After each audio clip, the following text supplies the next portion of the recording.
What's happening, everyone? My name is Adrian. Welcome back to What the Pun. Hope you're all doing good, doing well, and doing great. The kind, lovely, beautiful team at Forge Motorsports has sent us over a package full of goodies, one of which was this hoodie. It's a perfect time for hoodie season, so I couldn't wait. I had to get the hoodie on straight away. But apart from the hoodie, there's one particular item I'm particularly excited about that we'll be using in today's video. But for those of you that have not heard of Forge Motorsports, they are a UK-based performance parts manufacturer. They make things such as like intercoolers, valves, blow-off valves, other parts, and so on and so forth. I think back in when I had my Polo GTI back in 2018, I actually fitted a blow-off valve in that Polo GTI because I wanted the psh and the whoosh sounds from that turbo psh and whoosh sounds, like you've seen so much in all sorts of well-known car movies. I wanted that on the Polo GTI that I had, and the first manufacturer I went for that car was, funny enough, Forge Motorsport, and it was a beautiful little piece of kit for the Polo GTI. I loved it. It just encouraged me to do more like silly things, like the car always goes psh, psh. But let's get back onto the main topic of the day. So in this box, if I can find it, in this box, found it.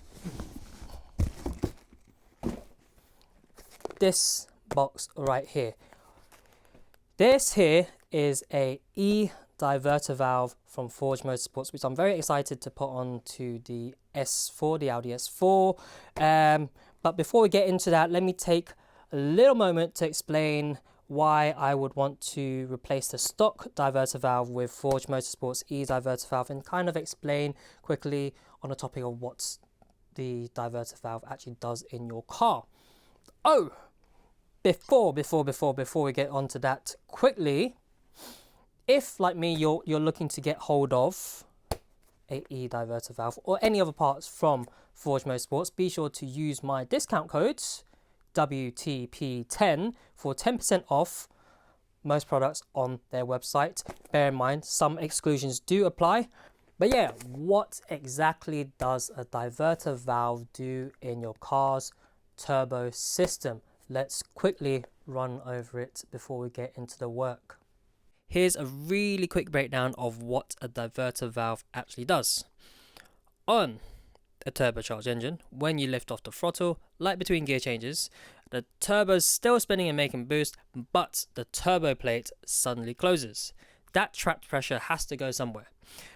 Otherwise, it pushes back against the turbo and causes what's called compressor surge.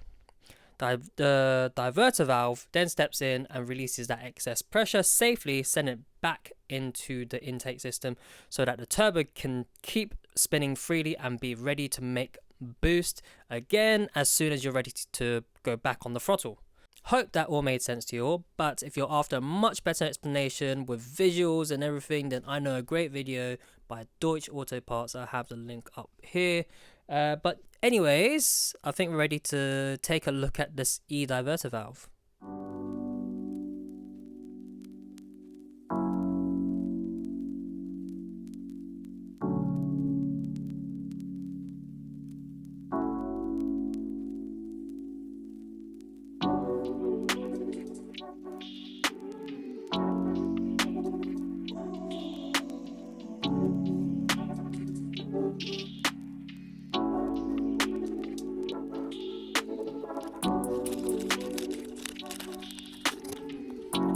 So prior to installation, there's not really much to do. There's just two rubber rings, as you can see, that you need to put on the E-Diverter valve, and then you're good to go.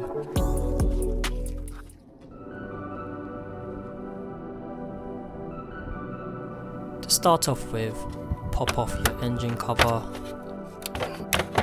So here's a much better look at where your stock diverter valve sits. Be sure to disconnect this electrical connector and there's 3 screws, one hidden right underneath these cables.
Okay, let's just pause the video, the work right there, because you may have guessed, because I'm like, you can see in the footage, I'm like turning things around, turning the Diverter valve around, and I still can't quite figure out how to get in position. It's basically, the problem is, the mounting holes only fit in one orientation.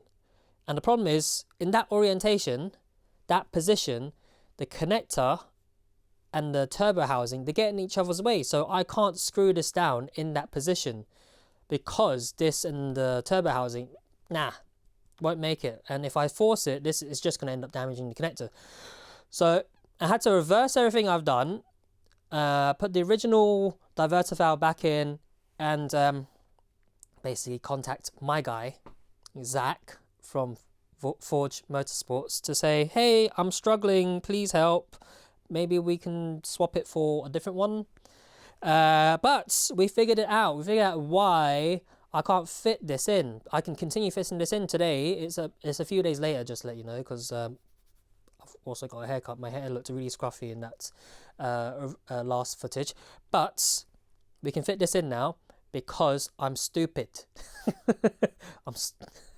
So the reason why this fits now is because me thinking that I know everything when I don't. I should have gone you wouldn't think it, because I have like 15 plus years of IT hardware repair experience, and you'd think I'd be very good at reading instructions and going through instruction manuals. Well, this is the problem. When you have too much experience, you just template match everything, and then you think like, oh yeah, I know everything, this is fine, I don't need to go through the manuals thoroughly. No, I just skim through it, it'll be a doddle. No, it wasn't, because obviously I struggled the first time. So thank you, Zach, for reminding me that I should always thoroughly go through instructions video before I attempt any work. So the reason why this fits now is because this amazing, gosh, would have been amazing if I knew about it at the start, so I wouldn't have to do this part of the video. But this spins 360 degrees. Whoa. This spins 360 degrees. So when you have like positions where, like me, where I said the connector and the turbo are in each other's way. Oh, I know a solution for that. Spin 360 degrees where it's out of each other's way, and boom, it should be a doddle now. Okay, so let me continue the work because I want to get this done before it's gonna rain. It looks like it's gonna rain. Hopefully it doesn't rain, but let's get this done quickly and give it a test. Okay, cool. Back to the car.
You see, when you follow instructions, when you read instructions thoroughly, it's so much easier. You make your life so much easier. So yeah, learn from my mistakes. So one word of advice, like when you put the new diverter valve housing in, don't fully tighten it up, because when you fully tighten it up, then it doesn't move 360 because it's like almost seized into where it's connecting to. So if you still need to make those final adjustments in terms of positioning, then just make sure those screws are slightly loose, gives it a bit of breathing space so you can still move it around 360 just to make those final adjustments in terms of like the spacing. But otherwise, yeah, time to start the car up, give it a test, make sure everything's nice and healthy. So let's take it out for a spin in a bit. So you join me in the Audi S4, very grey, damp English morning.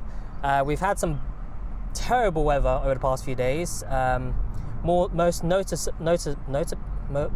notably in some parts of England and Wales, because they've been affected by Storm Claudia. So for those of you watching in those areas, hope you're good, well and safe. But otherwise, weather aside, like I said, it's been a few days since I fitted the Forge Motorsport's E-Diverter valve in the S4. I really had to give it a few days just so I have a very good feel of the difference between the stock one and the new part I've got fitted inside. I wasn't expecting a huge night and day difference because, well, the whole point of it is because it's supposed to be a more reliable, stronger part. So in terms of differences, only very minute differences. I feel like it transitions through the boost a little bit smoother, picks up maybe a little bit sharper, and only today that I've noticed this. It's because on the way to the gym, it's quiet morning, had the windows down, driving a little bit more fun, I guess. And in those situations where I do kind of let off at some points, I feel like there's a little bit of added whoosh, turbo whoosh noise to the car now, but only minute, not like too, because it's it's not a blow-off valve, so I'm not expecting kind of like Fast and Furious noises. But yeah, back to one of my main points is having this fitted. Very nice Audi I've just drove past.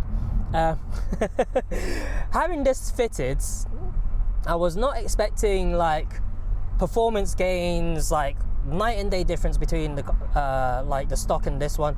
It's the whole point of having this installed is because it's a much stronger part compared to the plastic stock diverter valve.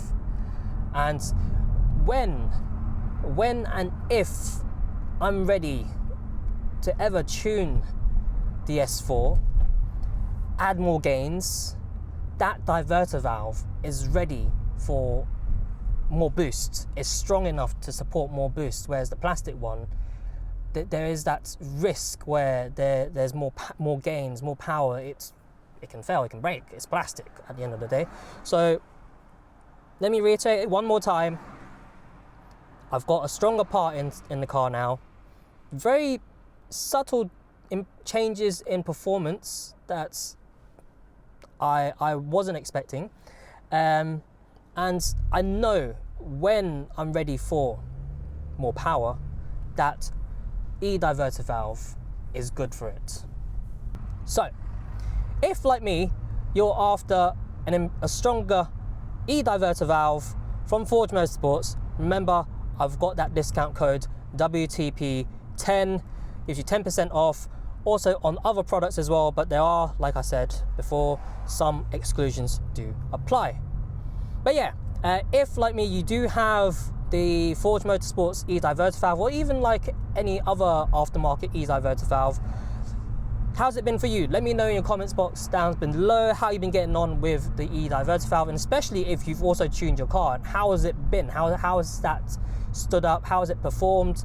Have you had to swap over to the E-Diverter valve because the stock one wasn't strong enough, as I've tried to point out? Anyways, that's it from me this week. I hope you really enjoyed today's video. If you have any questions about what we've done today, feel free, drop a comment in the box down below.